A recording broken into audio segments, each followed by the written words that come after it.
Hi Isabelle and Isabelle's family. Thank you so much for that card. That is honestly one of the nicest things that any of my pupils have ever done for me. So thank you very much indeed. That has pride of place on the mantelpiece. Let's shimmy on over to the piano. Now the Haydn, you're just trying to get line 3, there we go, line 3 done both hands, and line, dropping the phone, and line 4 done with hands separately. I think we went through everything in the lesson. Just remember to watch out for note values. So minims, keep them down for 2 beats, crotchets 1 beat, and quavers half a beat.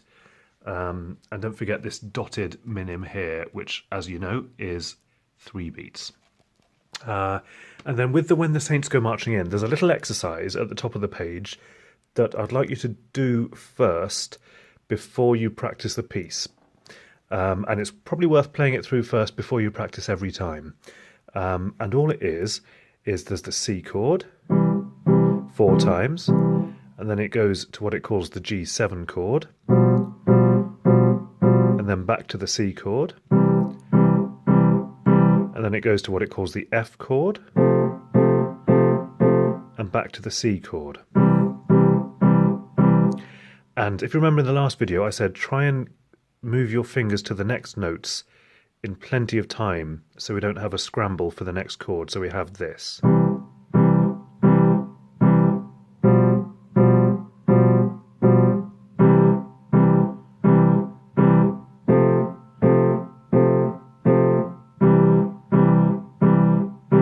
So my fingers are moving nice and early.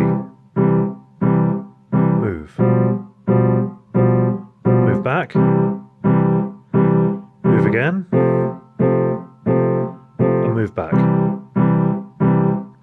So we don't have this business.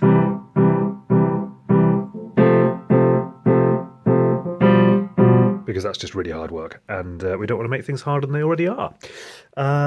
And yes, like I mentioned in the lesson, if, when you've played that through a few times and you're comfortable with how the chords are changing, try it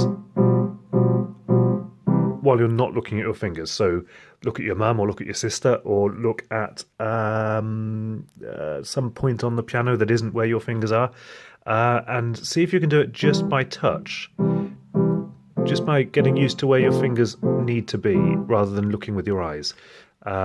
And that's something that will come in time. Don't worry if it feels weird and difficult, because it will do for a bit.